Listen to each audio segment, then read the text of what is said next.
Bonsoir les amis, je suis ravi de vous retrouver dans cette nouvelle vidéo dans laquelle nous allons traiter de la problématique de passage du régime de l'impôt forfaitaire unique vers le régime du réel. Donc vous savez les amis, c'est un sujet d'actualité puisque la loi de finances pour 2020 qui vient de paraître a exclu bon nombre d'entreprises et pratiquement toutes les sociétés du régime de l'IFU. Donc, comme vous le savez, les sociétés qui étaient anciennement versées au régime de l'IFU avant le 1er janvier 2020, donc tant que leur chiffre d'affaires, nous avons dit, ne dépasse pas les 3 milliards de centimes, il était possible pour elles de déclarer leur chiffre d'affaires et de payer leurs cotisations suivant ce régime que nous avons dit, qui s'appelle l'impôt forfaitaire unique, dont le seuil d'éligibilité est désormais de 15 millions de dinars au lieu de 30 millions de dinars. Donc, d'une manière générale, vous avez toutes les sociétés dont le chiffre d'affaires dépasse les 15 millions de dinars et les activités désormais exclues du régime de l'IFU, à savoir les entreprises de travaux bâtiments, les entreprises de promotion immobilière, les grossistes, les importateurs, les concessionnaires, les cliniques médicales, ainsi que les fabricants d'ouvrages d'art, etc. D'une manière générale, mes amis, toutes ces entreprises ne peuvent pas, quel que soit leur chiffre d'affaires, être suivies au régime de l'IFU. Eh bien, à l'occasion de ce basculement, nous avons dit de toutes ces activités, de toutes ces entreprises vers le régime du réel, comment allons-nous gérer justement cette transition, ce passage d'un régime qui ne reconnaît pas, à la limite, entre guillemets, la comptabilité telle qu'on la connaît toutes et tous, et avec justement ce régime lequel prévoit la tenue d'une comptabilité exhaustive, légale, conforme aux dispositions du Code du commerce d'une part et du système comptable financier d'autre part. Donc mes amis, nous allons essayer d'examiner justement ce mécanisme de passage à travers 3 rubriques, à savoir d'abord les stocks, qu'en est-il des stocks, qu'en est-il des immobilisations et enfin des dettes et des créances. Donc mes amis, là apparaît clairement l'objet de la comptabilité. Nous avons jusque-là, tant qu'on était versé au régime de l'IFU, ignorait pratiquement la comptabilité, alors que c'est une erreur monumentale, mes amis. Parce que ce n'est pas parce que nous sommes au régime de l'IFU que nous omettons, que nous occultons complètement la comptabilité. Nous tenons une comptabilité, mais nous déclarons nos bases d'imposition suivant le régime adéquat, à savoir par exemple l'impôt forfaitaire unique, mais ce n'est pas pour autant, nous avons dit, que nous n'allons pas tenir une comptabilité. Preuve que par exemple pour les sociétés, on va prendre le cas d'une SARL qui est tenue de faire certifier ses comptes par un commissaire aux comptes, mes amis, donc elle est obligée d'avoir quand même ses livres obligatoires, de tenir une comptabilité suivant le système comptable financier, etc. Là, bien entendu, le problème se pose moins, mais il se pose d'une manière plus accrue pour les autres entreprises individuelles qui ne sont pas, bien entendu, tenues par cette obligation de faire certifier leur compte, donc elles omettent complètement la comptabilité. Donc, mes amis, les entreprises qui ont tenu une comptabilité avant, bien entendu, l'avènement de cette loi de finances, le basculement va être, bien entendu, un jeu d'enfant, c'est très facile, parce qu'elles avaient clôturé leur bilan, elles n'ont qu'à rouvrir, en quelque sorte, leur bilan au 1er janvier 2020 et démarrer une comptabilité à nouveau. Par contre, pour celles qui n'en avaient pas, c'est-à-dire qui n'avaient pas tenu de comptabilité jusque-là, qu'est-ce qu'elles vont faire? Elles vont devoir construire un bilan d'ouverture le plus normalement du monde. C'est notre premier cours de comptabilité, mes amis. Vous vous en souvenez, nous allons mettre à l'actif tout ce que nous possédons et nos droits envers les tiers, et nous allons mettre du côté du passif ce que nous devons aux tiers, et le reste, bien entendu, c'est le capital, donc ce qui appartient en propre au propriétaire de l'entreprise. Donc, en démarrant, si vous voulez, un bilan d'ouverture, nous pourrons bien entendu démarrer le plus normalement nos comptes, nos opérations, nos enregistrements courants tels que prévus par le système comptable financier. Donc maintenant, nous allons parler des stocks édités de N-1. N-1 pour nous, vous savez les amis, c'est tout simplement 2019. Donc, vous savez, quand on était au régime de l'IFU, nous avons dit que nous n'étions pas soumis à l'obligation de facturer, de déclarer la TVA, etc. Donc, nous n'étions pas redevables de la TVA antérieurement au 1er janvier 2020. Et pourtant, nous avons hérité des stocks que donc nous avons comptabilisés, que nous avons à la limite, on va dire, considérés pour leur montant TTC. Donc, à la réouverture, donc, mes amis, imaginons par exemple que nous avons, on va dire, 119 000 dinars de stock, d'accord? Donc, 30, à la réouverture, on va dire stock de marchandises, achat de marchandises, par exemple, pour 119 000. D'accord? Donc, là, vous savez, comme il y a une question de TVA à déduire sur ce même stock-là, ça s'appelle, mes amis, le stock de départ de la TVA. Attendu que le stock en question, quand nous allons le vendre au cours de l'année 2020, il va générer une TVA collectée, et bien entendu, la TVA collectée va appeler une TVA à déduire en amont. C'est donc le stock de départ.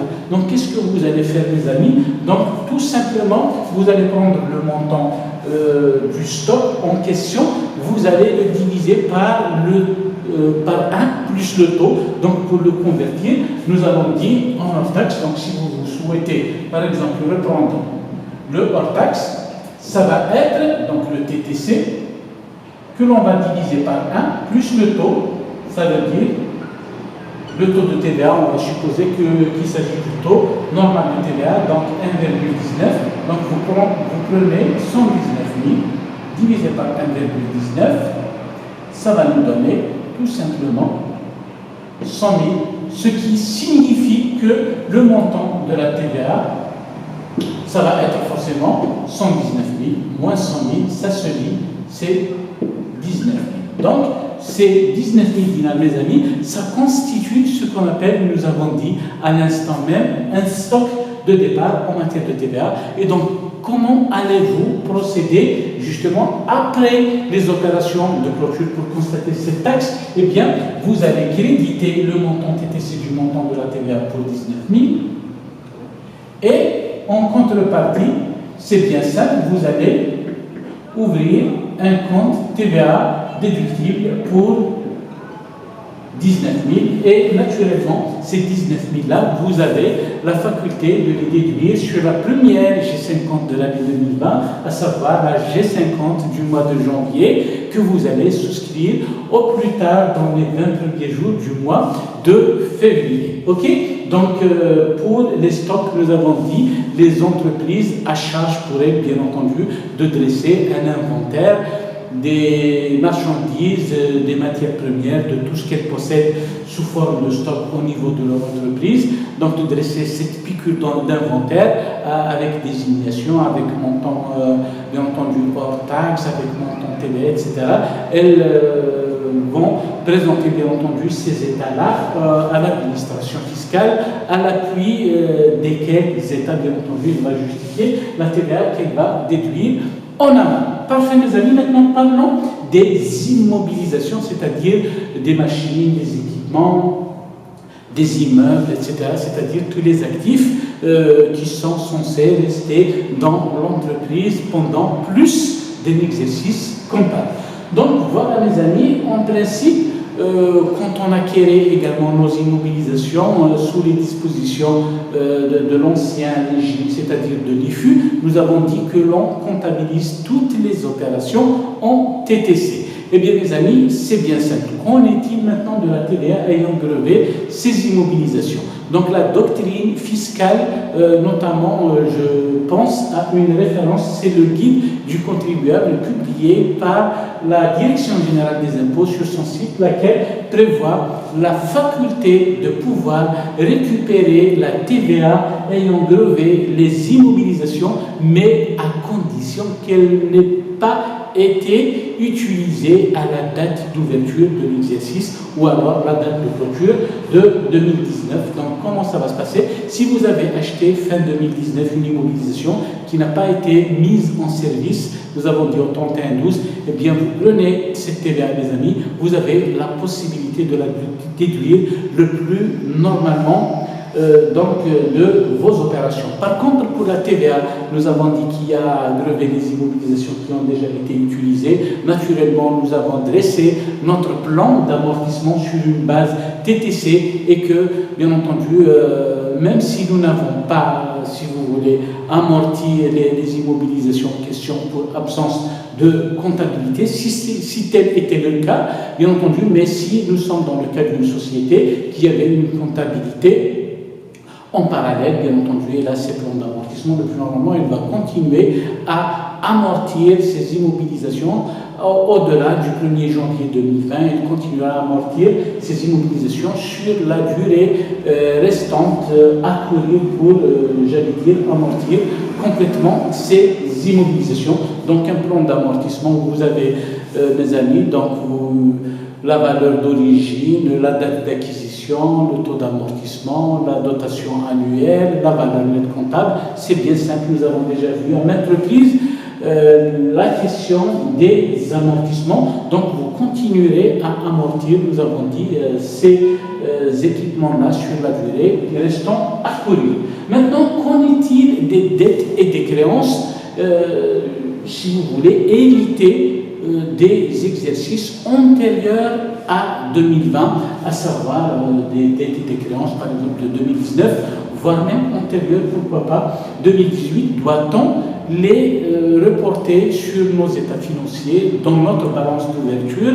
Bien sûr que oui, mes amis, tout à fait normal qu'il faudrait les reporter parce que ça fait partie de l'image de notre patrimoine. Raison pour laquelle, si nous avons des créances, elles doivent figurer à l'actif. S'il s'agit de dettes, nous devons les mettre au passif. Et lesquelles dettes ou créances vont se solder naturellement au règlement. Parfait, mes amis. Donc, il y a un point nodal très important qu'il faut noter ici, mes amis. C'est que même si ces dettes et ces créances ne vont pas être fiscalisées, c'est-à-dire ne vont pas occasionner des impositions, des taxes éventuellement, mais nous devons quand même les porter sur nos états financiers, dans notre comptabilité, tout simplement parce que, imaginons que nous avons une dette que nous ne portons pas dans nos états financiers, eh bien, lorsque nous réglerons ces dettes ou lorsque nous encaisserons par exemple des créances, nous devons justifier, si vous voulez, la nature de cet encaissement, de ce règlement, etc. Donc c'est bien simple.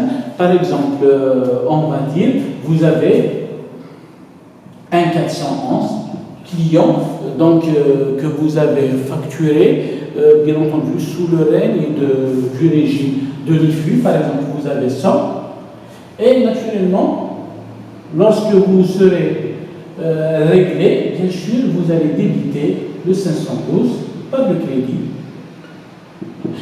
du 411. Ainsi, le 411 sera soldé même s'il n'y a pas d'imposition liée à cet encaissement parce que sous le régime de l'IFU, mes amis, nous sommes censés déclarer nos recettes professionnelles, nos encaissements, notre chiffre d'affaires d'une manière générale, non pas sur la base des règlements, mais sur la base des facturations, des livraisons que nous avons effectuées au cours de l'année.